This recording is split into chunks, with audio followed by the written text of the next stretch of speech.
በእንግሊዝኛ እነዚህ ነገሮች ሳትጠቀሙ አትሉም አታድሩ alright ነገር ግን አጠቃቀማቸው ነገር you have to know so let me ስትሉ እንደዚህ ላደርግ ነው የሆነ ነገር ላደርግ ስትሉ ምን ትላላችሁ let me for example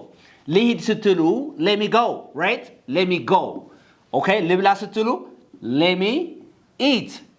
okay ልተኛ let me sleep alright let me sleep let me ask you ልጠይቅ ብቻ እንደዚህ ላደርግ ስትሉ let me ብላችሁም ትጀምሩት ማለት ነው for example let me take a shower ልውሰድ እያላችሁ ነው ነገር ግን እንደዚህ አላደርግ በቃ ይቅርብኝ ስትሉ ደግሞ let me not ትላላችሁ let me not for example let me not bother you ማለት አላስቸግርህ በቃ ይቅርብኝ እያላችሁ ነው let me not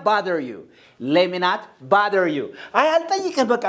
ይቅርብኝ አልጠይቅህ በቃ ምናምን ስትሉ let me not ask you let me not ask you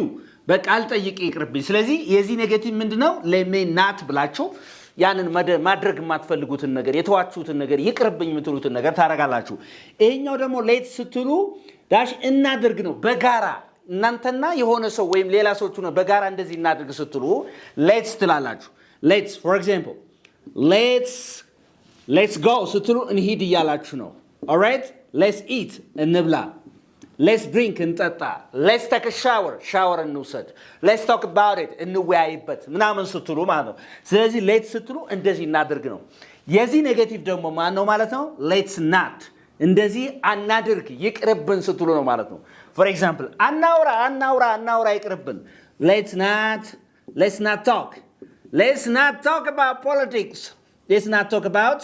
politics በቃ ስለ ፖለቲካ አናውራ ይቅርብን let's not talk about this issue ስለዚህ ጉዳይ አናውራ ይቅርብን ምናምን ትላላችሁ this is unique english where you can learn english uniquely anybody who is interested in learning online or face-to-face classes give us a call we can teach you english amazingly በደንብ ነው የምናስተምራችሁ